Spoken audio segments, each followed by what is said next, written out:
March is here, and hopefully you learned a lot during Black History Month. I always try to focus on Black history to educate myself a little bit more in stuff that I don't know. Now, I must say this year is unique because this whole 1619 project deal, which in my opinion is a little bit of history and a whole lot of woke. Okay? So, and actually, I don't even understand why any black would want the birth of this nation to be around 1619 when the first slaves came, because they were slaves. I mean, at least choose January 1st, 1863 with the Emancipation Proclamation when slaves legally were freed. I don't know. That's just me. I read a couple of books this month to help educate myself, one old, one new.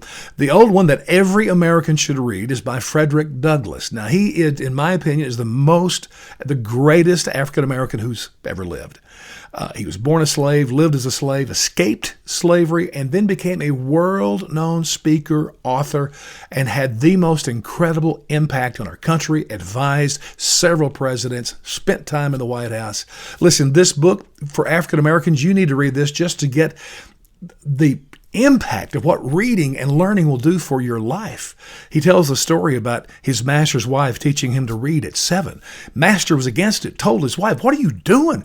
Don't you know what will happen when these people learn to read?" I mean, talking about disruption, and oh, what a disruptor Frederick Douglass was.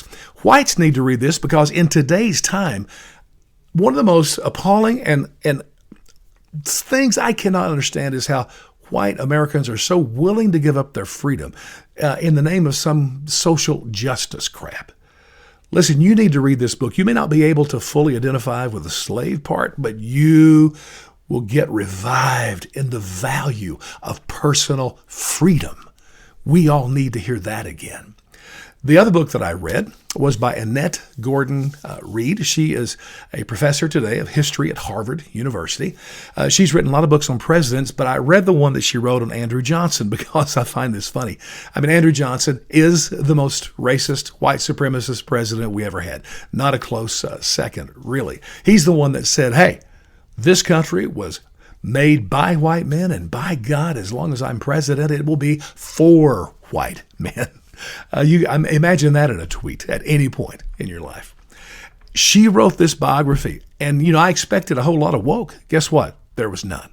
She dealt with this as just fair, balanced, solid, true history, and she was extremely critical, as any of us should be.